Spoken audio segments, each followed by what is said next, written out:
ಎಲ್ಲರಿಗೂ ನಮಸ್ಕಾರ ಸ್ನೇಹಿತರೆ. 2026 ಮಾರ್ಚ್ 3ರಂದು ಹೋಳಿ ಹುಣ್ಣಿಮೆ ಬಂದಿದೆ.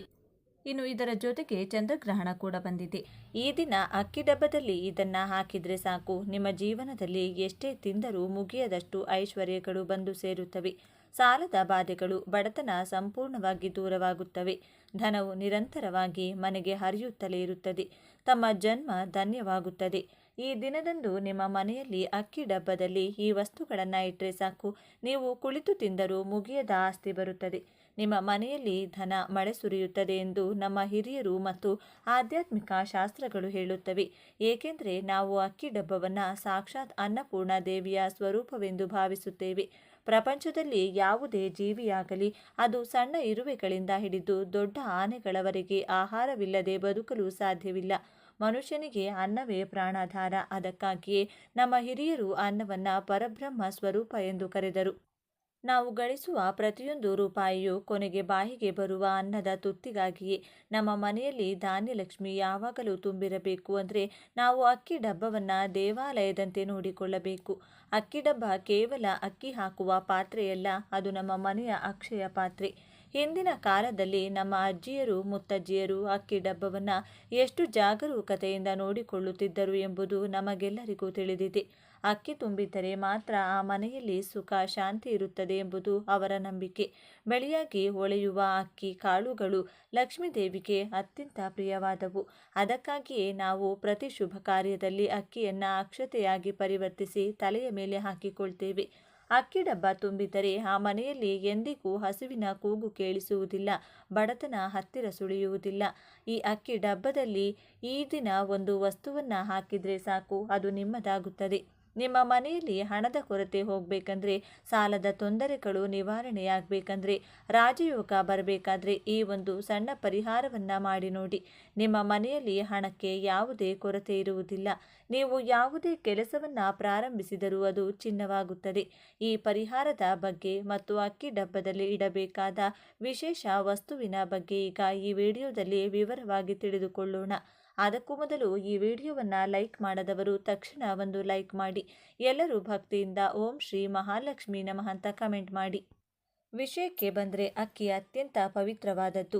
ಅಕ್ಕಿ ಕೆಳಗೆ ಬಿದ್ದರೆ ನಾವು ತಕ್ಷಣ ಕಣ್ಣಿಗೆ ಒತ್ತಿಕೊಳ್ತೇವೆ, ಏಕೆಂದರೆ ಅದು ಲಕ್ಷ್ಮಿ ಸ್ವರೂಪ. ಅಕ್ಕಿಯನ್ನು ಎಂದಿಗೂ ಕಾಲಿನಿಂದ ತುಳಿಯಬಾರದು, ತಪ್ಪಿ ಕೆಳಗೆ ಚೆಲ್ಲಬಾರದು. ಅದೇ ರೀತಿ ಅಕ್ಕಿ ಡಬ್ಬಕ್ಕೂ ಕೂಡ ಯಾವಾಗಲೂ ಕಾಲು ತಾಗಬಾರದು.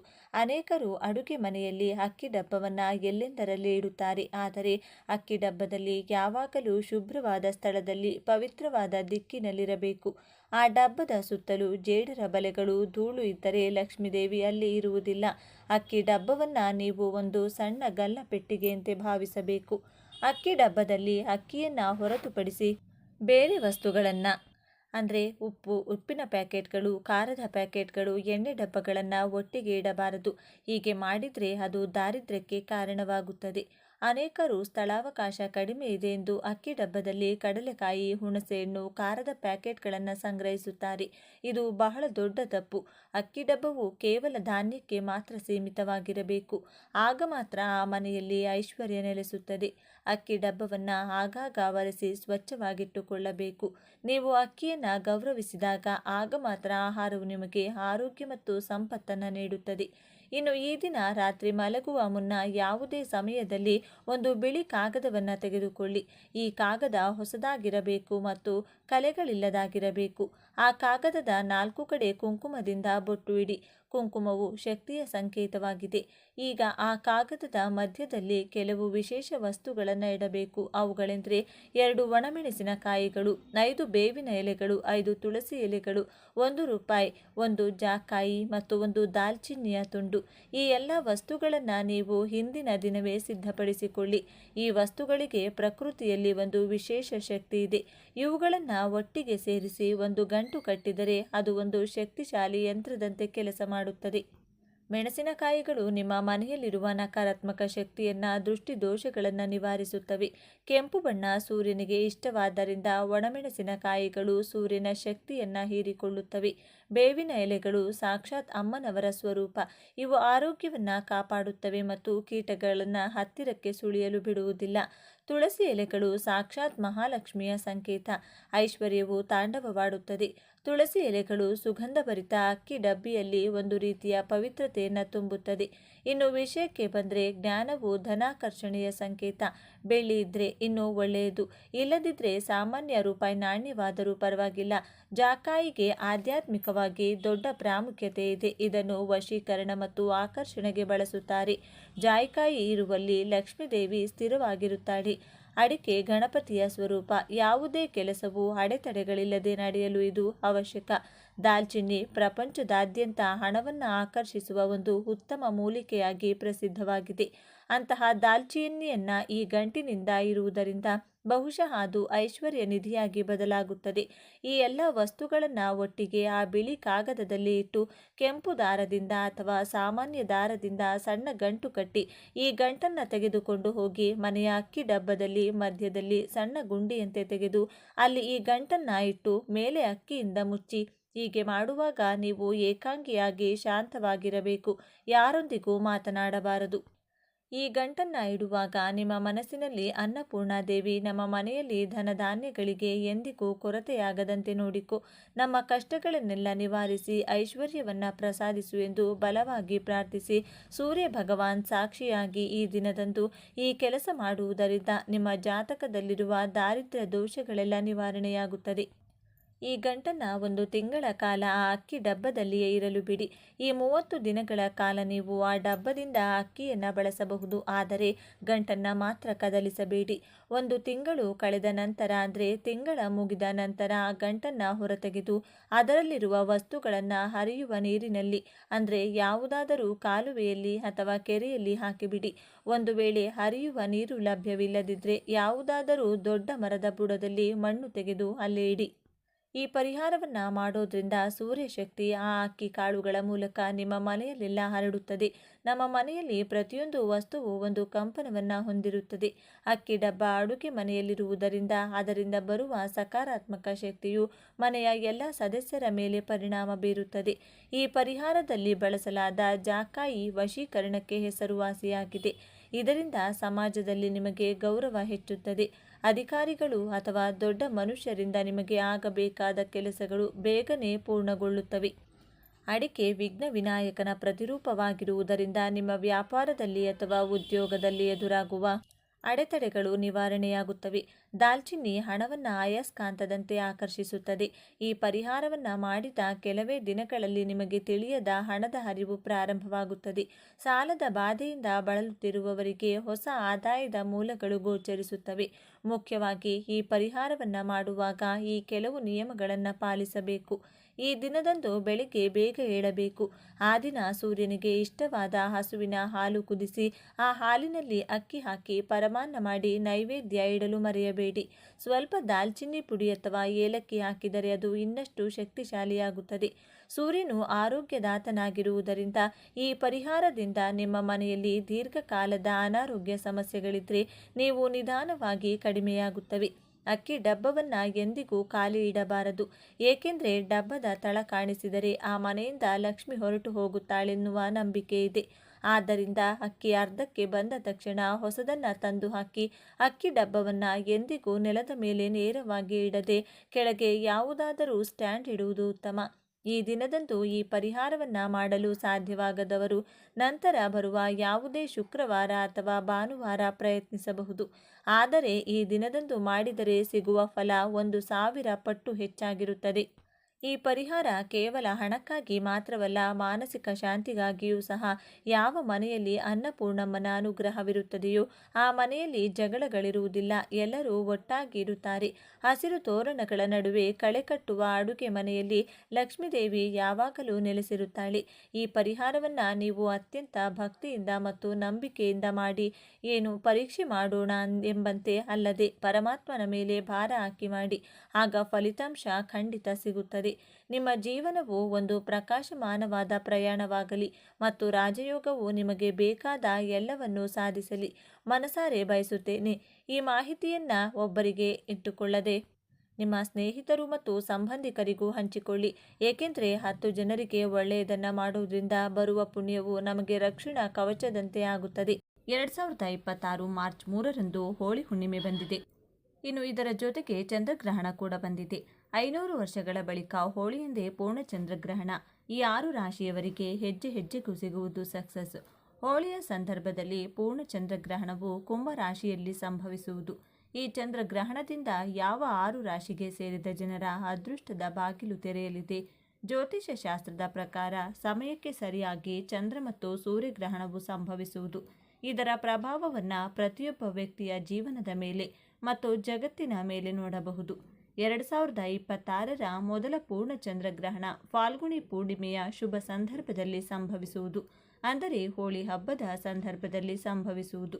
ಈ ಗ್ರಹಣವು 2026ರ ಮಾರ್ಚ್ 3ರ ಮಧ್ಯಾಹ್ನ 2:17ಕ್ಕೆ ಪ್ರಾರಂಭವಾಗಲಿದ್ದು ಸಂಜೆ 7:53ಕ್ಕೆ ಕೊನೆಗೊಳ್ಳಲಿದೆ. ಈ ಚಂದ್ರಗ್ರಹಣವು ಕುಂಭ ರಾಶಿಯಲ್ಲಿ ಸಂಭವಿಸುವುದು. ಈ ಚಂದ್ರಗ್ರಹಣದ ಸೃಷ್ಟಿಯಿಂದಾಗಿ ಕೆಲವು ರಾಶಿಗೆ ಸೇರಿದ ಜನರ ಅದೃಷ್ಟದ ಬಾಗಿಲು ತೆರೆಯಲಿದೆ. ಜೊತೆಗೆ ವೃತ್ತಿ ಜೀವನ ಹಾಗೂ ವ್ಯಾಪಾರ ವ್ಯವಹಾರಕ್ಕೆ ಸಂಬಂಧಿಸಿದಂತೆ ಅಪಾರ ಪ್ರಗತಿಯನ್ನು ಗಳಿಸುವ ಶುಭ ಯೋಗವೂ ಕೂಡ ನಿರ್ಮಾಣಗೊಳ್ಳುವುದು. ಹಾಗೆ ನಿಮ್ಮ ಮನಸ್ಸು ಸಾಕಷ್ಟು ಸಂತೋಷದಿಂದಿರಲಿದೆ. ಆದ್ದರಿಂದ ಆ ಅದೃಷ್ಟಶಾಲಿ 6 ರಾಶಿಗಳು ಯಾವುವು ಎಂಬುದನ್ನು ತಿಳಿದುಕೊಳ್ಳುವ ಕುತೂಹಲ ನಿಮಗಿದ್ರೆ ಈ ವಿಡಿಯೋವನ್ನು ತಪ್ಪದೇ ಕೊನೆವರೆಗೂ ನೋಡಿ. ಆದರೆ ಅದಕ್ಕೂ ಮುಂಚೆ ನೀವಿನ್ನೂ ನಮ್ಮ ಚಾನಲ್ನ ಸಬ್ಸ್ಕ್ರೈಬ್ ಮಾಡಿಕೊಂಡಿಲ್ಲ ಅಂದರೆ ಖಂಡಿತ ಈಗಲೇ ಸಬ್ಸ್ಕ್ರೈಬ್ ಮಾಡ್ಕೊಳ್ಳಿ. ಹಾಗೆ ಈ ವಿಡಿಯೋ ಇಷ್ಟ ಆದರೆ ಮರೆಯದೆ ಒಂದು ಲೈಕ್ ಕೊಡಿ. ವಿಡಿಯೋನ ಸ್ಕಿಪ್ ಮಾಡದೆ ಕೊನೆ ತನಕ ನೋಡಿ. ಎಲ್ಲರೂ ಭಕ್ತಿಯಿಂದ ಜೈ ಚಂದ್ರದೇವ ಅಂತ ಕಮೆಂಟ್ ಮಾಡಿ. ಮೇಷರಾಶಿಯವರಿಗೆ ಶುಭವಾಗಲಿದೆ. ಈ ಅವಧಿಯಲ್ಲಿ ನೀವು ಆರ್ಥಿಕ ಲಾಭಗಳನ್ನು ಪಡೆಯುತ್ತೀರಿ. ಮುಂದಿನ 1 ತಿಂಗಳೊಳಗೆ ವ್ಯವಹಾರದಲ್ಲಿ ಉತ್ತಮ ಲಾಭ ಗಳಿಸುವ ಸಾಧ್ಯತೆಗಳಿವೆ. ನೀವು ಯಾವುದೇ ಕೆಲಸಕ್ಕೆ ಕೈ ಹಾಕಿದರೂ ಕೂಡ ಅದರಲ್ಲಿ ನಿಮಗೆ ಯಶಸ್ಸು ಸಿಗುತ್ತದೆ. ನೀವು ಉದ್ಯೋಗದಲ್ಲಿದ್ದರೆ ನಿಮಗೆ ಬಡ್ತಿ ಮತ್ತು ಸಂಬಳ ಹೆಚ್ಚಳವಾಗುವ ಸಾಧ್ಯತೆ ಇದೆ. ಈ ರಾಶಿಯ ಸಂಪತ್ತಿನ ಮನೆ ಅಂದರೆ 2ನೇ ಮನೆಯಲ್ಲಿ ಗಜಕೇಸರಿ ರಾಜಯೋಗವು ರೂಪುಗೊಳ್ಳುತ್ತಿದೆ. ಅಂತಹ ಪರಿಸ್ಥಿತಿಯಲ್ಲಿ ಈ ರಾಶಿಯಲ್ಲಿ ಜನಿಸಿದ ಜನರು ಆರ್ಥಿಕ ಬಿಕ್ಕಟ್ಟಿನಿಂದ ಪರಿಹಾರ ಪಡೆಯಬಹುದು. ಹಣಕ್ಕೆ ಸಂಬಂಧಿಸಿದ ಪ್ರತಿಯೊಂದು ಸಮಸ್ಯೆಯನ್ನು ಪರಿಹರಿಸಬಹುದು. ನಿಮ್ಮ ಜೀವನದಲ್ಲಿ ಸಂತೋಷವು ನಿಮ್ಮ ಬಾಗಿಲನ್ನು ತಟ್ಟಬಹುದು. ಹಣಕಾಸು ನಿರ್ವಹಣೆಗೆ ಸಂಬಂಧಿಸಿದಂತೆ ನೀವು ಕೆಲವು ನಿರ್ಧಾರಗಳನ್ನು ತೆಗೆದುಕೊಳ್ಳಬಹುದು. ವಿದೇಶಿ ವ್ಯಾಪಾರದಲ್ಲಿ ತೊಡಗಿರುವ ಜನರು ಹಣಕಾಸಿನ ಲಾಭವನ್ನು ಪಡೆಯಬಹುದು. ಅನಗತ್ಯ ಖರ್ಚುಗಳನ್ನು ಕಡಿತಗೊಳಿಸುವಲ್ಲಿ ನೀವು ಯಶಸ್ವಿಯಾಗಬಹುದು. ಈ ಸಂದರ್ಭದಲ್ಲಿ ನೀವು ಉತ್ತಮ ಹಣವನ್ನು ಉಳಿಸಬಹುದು. ನಿಮ್ಮ ಜಾತಕದ 5ನೇ ಮನೆಯ ಅಧಿಪತಿ ಗುರು ಮತ್ತು 5ನೇ ಮನೆಯ ಅಧಿಪತಿಯ ದೃಷ್ಟಿ ಹಣದ ಮನೆಯ ಮೇಲಿರುತ್ತದೆ. ಅಂತಹ ಪರಿಸ್ಥಿತಿಯಲ್ಲಿ ಷೇರು ಮಾರುಕಟ್ಟೆಯಲ್ಲಿ ಹಣವನ್ನು ಹೂಡಿಕೆ ಮಾಡುವುದರಿಂದ ನೀವು ಸಾಕಷ್ಟು ಲಾಭ ಪಡೆಯಬಹುದು. ನೀವು ಕಳೆದುಕೊಂಡ ಯಾವುದೇ ಹಣವನ್ನು ಸಹ ನೀವು ಮರಳಿ ಪಡೆಯಬಹುದು. ಮಿಥುನ ರಾಶಿ. ಶನಿದೇವನ ಶಶರಾಜಯೋಗದ ಪರಿಣಾಮದಿಂದಾಗಿ ಮಿಥುನ ರಾಶಿಯ ಜನರ ಸಮಸ್ಯೆಗಳು ಬಗೆಹರಿಯುತ್ತವೆ. ಆದಾಯದ ಮೂಲಗಳು ಹೆಚ್ಚಾಗಲಿವೆ. ಇದರೊಂದಿಗೆ 1 ತಿಂಗಳೊಳಗೆ ಆರ್ಥಿಕ ಲಾಭದ ಸಾಧ್ಯತೆ ಇದೆ. ವ್ಯವಹಾರದಲ್ಲಿ ಪ್ರಗತಿ ಕಂಡುಬರುವುದು. ಈ ಸಮಯ ದಾಂಪತ್ಯ ಜೀವನಕ್ಕೂ ಶುಭವಾಗಲಿದೆ. ಚಂದ್ರನ ಸಂಚಾರವು ನಿಮ್ಮ ರಾಶಿಯ 9ನೇ ಮನೆಯಲ್ಲಿ ಅದೃಷ್ಟ ಮನೆಯಲ್ಲಿರುತ್ತದೆ ಮತ್ತು ಗುರುವು ಚಂದ್ರನ ದೃಷ್ಟಿಯನ್ನು ಹೊಂದುತ್ತಾನೆ. ಇದರಿಂದಾಗಿ ಈ ಮನೆಯಲ್ಲಿ ಗಜಕೇಸರಿ ರಾಜಯೋಗವು ರೂಪುಗೊಳ್ಳುತ್ತದೆ. ಭಾಗ್ಯ ಮನೆಯಲ್ಲಿ ಈ ಯೋಗ ಉಂಟಾಗುವುದರಿಂದ ಜೀವನದಲ್ಲಿ ಸಂತೋಷ ಮಾತ್ರ ಬರುತ್ತದೆ. ನಿಮ್ಮ ಮನಸ್ಸು ಶಾಂತವಾಗಿರುತ್ತದೆ.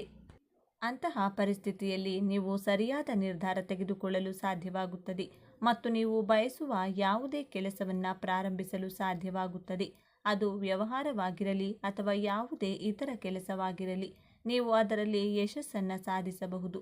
ನೀವು ಹೊಸ ಕೆಲಸಕ್ಕೆ ಸೇರಲು ಬಯಸಿದರೆ ಈ ಅವಧಿಯಲ್ಲಿ ಅದನ್ನು ಮಾಡುವುದು ಪ್ರಯೋಜನಕಾರಿ ಎಂದು ಸಾಬೀತುಪಡಿಸಬಹುದು. ಸಂತೋಷ ಮತ್ತು ಶಾಂತಿ ನಿಮ್ಮ ಬಾಗಿಲನ್ನು ತಟ್ಟಬಹುದು. ನೀವು ಮನೆಯಲ್ಲಿ ಯಾವುದೇ ಧಾರ್ಮಿಕ ಆಚರಣೆಗಳನ್ನು ಮಾಡಲು ಬಯಸಿದರೆ ಅಥವಾ ಧಾರ್ಮಿಕ ಪ್ರವಾಸಕ್ಕೆ ಹೋಗಲು ಬಯಸಿದರೆ ಈ ಅವಧಿಯಲ್ಲಿ ನೀವು ಬಹಳಷ್ಟು ಪ್ರಯೋಜನಗಳನ್ನು ಪಡೆಯಬಹುದು. ಕರ್ಕಾಟಕ ರಾಶಿ. ಕರ್ಕಾಟಕ ರಾಶಿಯ ಜನರು ಸಂಪತ್ತು ಮತ್ತು ಆಸ್ತಿಯಿಂದ ಲಾಭ ಪಡೆಯುತ್ತಾರೆ. ಈ ಸಮಯದಲ್ಲಿ ನೀವು ಹಠಾತ್ ಆರ್ಥಿಕ ಲಾಭವನ್ನು ಪಡೆಯಬಹುದು. ನೀವು ಎಲ್ಲೋ ಹೂಡಿಕೆ ಮಾಡುವ ಬಗ್ಗೆ ಯೋಚಿಸುತ್ತಿದ್ದರೆ ಈ ಸಮಯ ನಿಮಗೆ ಸೂಕ್ತವಾಗಿರುತ್ತದೆ. ಆಸ್ತಿಗೆ ಸಂಬಂಧಿಸಿದ ಏಳಿಗೆಯನ್ನು ನೀವು ಕಾಣುವಿರಿ. ಕಟಕ ರಾಶಿಗೆ ಸೇರಿದ ಜನರು ಜೀವನದಲ್ಲಿ ಸಾಕಷ್ಟು ಸಂತೋಷಮಯವಾದ ಬದಲಾವಣೆಯನ್ನು ನೋಡಬಹುದು. ಈ ಸಮಯದಲ್ಲಿ ನಿಮಗೆ ವಿಶೇಷವಾಗಿ ಹೆಚ್ಚಿನ ಪ್ರಗತಿ ದೊರಕುವುದು. ನಿಮ್ಮ ಕಠಿಣ ಪರಿಶ್ರಮಕ್ಕೆ ಈ ಸಂದರ್ಭದಲ್ಲಿ ನೀವು ಉತ್ತಮ ಫಲಿತಾಂಶವನ್ನು ಪಡೆಯುವಿರಿ. ಮತ್ತು ನಿಮ್ಮ ವೃತ್ತಿ ಜೀವನದಲ್ಲಿ ನೀವು ದೊಡ್ಡ ಯಶಸ್ಸನ್ನು ಪಡೆಯುವ ಯೋಗವಿದೆ.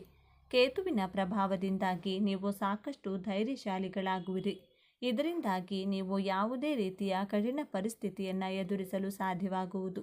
ಈ ಸಮಯದಲ್ಲಿ ಕಟಕ ರಾಶಿಗೆ ಸೇರಿದ ಜನರ ಆರೋಗ್ಯದಲ್ಲಿ ಸಾಕಷ್ಟು ಸುಧಾರಣೆಯನ್ನು ನೋಡಬಹುದಾಗಿದೆ ಮತ್ತು ನೀವು ಕಿರಿಯ ಸಹೋದರ ಮತ್ತು ಸಹೋದರಿಯರ ಸಂಪೂರ್ಣ ಬೆಂಬಲವನ್ನು ಪಡೆಯುವಿರಿ. ಧಾರ್ಮಿಕ ಕಾರ್ಯಗಳಲ್ಲಿ ಭಾಗವಹಿಸಲು ನಿಮಗೆ ಉತ್ತಮ ಅವಕಾಶ ಲಭಿಸುವುದು. ಇದರಿಂದಾಗಿ ಮಾನಸಿಕ ಶಾಂತಿಯನ್ನು ಸಹ ಹೊಂದುವುದರೊಂದಿಗೆ ನೀವು ಸಂತುಷ್ಟ ಜೀವನವನ್ನು ನಡೆಸುವಿರಿ. ಈ ಅವಧಿಯಲ್ಲಿ ಅದೃಷ್ಟದ ಸಂಪೂರ್ಣ ಬೆಂಬಲ ಪಡೆಯುವುದರಿಂದಾಗಿ ನಿಮ್ಮ ಅಪೂರ್ಣ ಕೆಲಸಗಳೆಲ್ಲವೂ ಪೂರ್ಣಗೊಳ್ಳಲಿದೆ. ಕುಂಭರಾಶಿ. ಶನಿದೇವನ ಶಶರಾಜಯೋಗ ರಚನೆಯಿಂದಾಗಿ ಕುಂಭರಾಶಿಯ ಜನರು ಆರ್ಥಿಕ ಲಾಭಗಳನ್ನು ಪಡೆಯಲಿದ್ದಾರೆ. ನೀವು ಕೆಲಸ ಮಾಡುತ್ತಿದ್ದರೆ ಬೇರೊಂದು ಉದ್ಯೋಗದಿಂದ ನಿಮಗೆ ಆಫರ್ ಸಿಗಬಹುದು. ವ್ಯಾಪಾರ ಪರಿಸ್ಥಿತಿಗಳು ಸುಧಾರಿಸುತ್ತವೆ ಮತ್ತು ಎಲ್ಲೆಡೆ ಲಾಭ ಇರುತ್ತದೆ. ಹೋಳಿ ಹಬ್ಬದ ದಿನದಂದು ನಿಮ್ಮ ಜಾತಕದ 4ನೇ ಮನೆಯಲ್ಲಿ ಗಜಕೇಸರಿ ರಾಜಯೋಗ ಇರುತ್ತದೆ. ಈ ಭಾವವು ಮನೆಯ ಪರಿಸರ, ತಾಯಿ, ಭೂಮಿ, ಕಟ್ಟಡ ಇತ್ಯಾದಿಗಳೊಂದಿಗೆ ಸಂಬಂಧವನ್ನು ಹೊಂದಿದೆ. ಅಂತಹ ಪರಿಸ್ಥಿತಿಯಲ್ಲಿ ಗಜಕೇಸರಿ ರಾಜಯೋಗವು ಈ ರಾಶಿಚಕ್ರ ಚಿಹ್ನೆಯ ಜನರಿಗೆ ಅನುಕೂಲಕರವೆಂದು ಸಾಬೀತುಪಡಿಸಬಹುದು. ಈ ರಾಶಿಚಕ್ರ ಚಿಹ್ನೆಯ ಜನರು ಭೂಮಿ, ಆಸ್ತಿ, ವಾಹನ, ಮನೆ ಇತ್ಯಾದಿಗಳನ್ನು ಖರೀದಿಸುವ ಕನಸುಗಳು ಈ ಅವಧಿಯಲ್ಲಿ ನನಸಾಗಬಹುದು. ಇದಲ್ಲದೆ ನಿಮ್ಮ ಮನೆ, ವಾಹನ ಅಥವಾ ಜಮೀನನ್ನು ಮಾರಾಟ ಮಾಡಲು ಬಯಸಿದರೆ ಈ ಅವಧಿಯಲ್ಲಿ ನೀವು ಸಾಕಷ್ಟು ಲಾಭವನ್ನು ಪಡೆಯಬಹುದು. ಅಂತಹ ಪರಿಸ್ಥಿತಿಯಲ್ಲಿ ನಿಮ್ಮ ತಾಯಿಯ ಆರೋಗ್ಯ ಕೆಟ್ಟದಾಗಿದ್ದರೆ ಈಗ ಅದು ಉತ್ತಮವಾಗಬಹುದು. ನೀವು ಹೂಡಿಕೆ ಮಾಡುವ ಬಗ್ಗೆ ಯೋಚಿಸುತ್ತಿದ್ದರೆ ಅದನ್ನು ಸ್ವಲ್ಪ ಸಮಯದವರೆಗೆ ಮಾಡುವುದರಿಂದ ನಿಮಗೆ ಲಾಭವಾಗುತ್ತದೆ. ಧನುರಾಶಿ. ಧನುರಾಶಿಗೆ ಸೇರಿದ ಜನರಿಗೆ ಅತ್ಯಂತ ಹೆಚ್ಚಿನ ಲಾಭದಾಯಕವಾಗಿರುವುದು. ಈ ಸಂದರ್ಭದಲ್ಲಿ ಧನುರಾಶಿಗೆ ಸೇರಿದ ಜನರು ಯಾವುದಾದರೂ ವಾಹನ ಅಥವಾ ಆಸ್ತಿಯನ್ನು ಗಳಿಸುವ ಯೋಗವು ಕೂಡ ನಿರ್ಮಾಣಗೊಳ್ಳುವುದು. ಜೊತೆಗೆ ಧನುರಾಶಿಗೆ ಸೇರಿದ ಜನರ ಆದಾಯದಲ್ಲಿ ಅತ್ಯಂತ ಹೆಚ್ಚಿನ ವೃದ್ಧಿಯನ್ನು ಈ ಸಂದರ್ಭದಲ್ಲಿ ನೀವು ನೋಡಬಹುದಾಗಿದೆ. ಜೊತೆಗೆ ಈ ಅವಧಿಯಲ್ಲಿ ಧನುರಾಶಿಗೆ ಸೇರಿದ ಜನರು ಹೂಡಿಕೆಯನ್ನು ಮಾಡೋದ್ರಿಂದ ಅತ್ಯಂತ ಹೆಚ್ಚಿನ ಲಾಭವನ್ನು ಪಡೆಯುವ ಯೋಗವು ಕೂಡ ನಿರ್ಮಾಣಗೊಳ್ಳುವುದು. ಹಾಗೆ ಈ ಅವಧಿಯಲ್ಲಿ ಧನಾತ್ಮಕವಾಗಿ ಹೊಸ ಮಾರ್ಗಗಳನ್ನು ಧನುರಾಶಿಗೆ ಸೇರಿದ ಜನರು ಪಡೆಯಲಿದ್ದಾರೆ. ಜೊತೆಗೆ ಈ ಸಂದರ್ಭದಲ್ಲಿ ಧನುರಾಶಿಗೆ ಸೇರಿದ ಜನರ ಆರೋಗ್ಯ ಮತ್ತು ಪರಾಕ್ರಮದಲ್ಲಿ ಬಹಳಷ್ಟು ವೃದ್ಧಿ ಕೂಡ ಆಗಬಹುದು. ಇದರೊಂದಿಗೆ ಈ ಚಂದ್ರಗ್ರಹಣದಿಂದಾಗಿ ಸುಖ, ಶಾಂತಿ ನೆಲೆಸುವುದು ಮತ್ತು ಸಾಕಷ್ಟು ಸಕಾರಾತ್ಮಕ ವಾತಾವರಣವು ಕೂಡ ನಿರ್ಮಾಣಗೊಳ್ಳುವುದು. ಹಾಗೆ ಧನುರಾಶಿಗೆ ಸೇರಿದ ಜನರು ಈ ಸಂದರ್ಭದಲ್ಲಿ ಯಾವುದಾದರೂ ದೊಡ್ಡ ಗುರಿಯನ್ನು ತಲುಪುವಲ್ಲಿ ಯಶಸ್ಸು ಗಳಿಸುವ ಸಂಭವವು ಬಹಳಷ್ಟು ವೃದ್ಧಿಯಾಗಲಿದೆ. ಮಕರ ರಾಶಿ. ಮಕರ ರಾಶಿಗೆ ಸೇರಿದ ಜನರಿಗೆ ಅತ್ಯಂತ ಹೆಚ್ಚಿನ ಶುಭ ಫಲಗಳ ಪ್ರಾಪ್ತಿಯನ್ನು ಹೊಂದುವಂತೆ ಮಾಡಲಿದೆ. ಈ ಸಮಯದಲ್ಲಿ ಕೆಲಸವನ್ನು ಮಾಡುವ ಮಕರ ರಾಶಿಗೆ ಸೇರಿದ ಜನರು ಕೆಲಸಕ್ಕೆ ಸಂಬಂಧಿಸಿದಂತೆ ಹೊಸ ಅವಕಾಶಗಳನ್ನು ಪಡೆಯುವರು. ಜೊತೆಗೆ ಈ ಅವಧಿಯಲ್ಲಿ ಮಕರ ರಾಶಿಗೆ ಸೇರಿದ ಜನರಿಗೆ ದೇಶ ವಿದೇಶಕ್ಕೆ ಪ್ರಯಾಣಿಸುವ ಅತ್ಯುತ್ತಮವಾದ ಅವಕಾಶಗಳು ಕೂಡ ದೊರಕುವುದು. ಜೊತೆಗೆ ಮಕರ ರಾಶಿಗೆ ಸೇರಿದ ಜನರು ಈ ಸಂದರ್ಭದಲ್ಲಿ ಯಾವುದಾದರೂ ಐಷಾರಾಮಿ ವಸ್ತುಗಳನ್ನು ಖರೀದಿಸುವ ಸಾಧ್ಯತೆಯೂ ಕೂಡ ಬಹಳಷ್ಟು ವೃದ್ಧಿಯಾಗಲಿದೆ. ಹಾಗೆ ಈ ಅವಧಿಯಲ್ಲಿ ಶುಭ ಪ್ರಭಾವದಿಂದಾಗಿ ಮಕರ ರಾಶಿಗೆ ಸೇರಿದ ಜನರಿಗೆ ಆದಾಯವನ್ನು ಹೆಚ್ಚಿಸಲು ನಿಮಗೆ ಹೊಸ ಮಾರ್ಗಗಳು ಗೋಚರಿಸುವುದರಿಂದ ನೀವು ಅತ್ಯಂತ ಹೆಚ್ಚಿನ ಧನ ಸಂಪತ್ತನ್ನು ಗಳಿಸಬಹುದಾಗಿದೆ.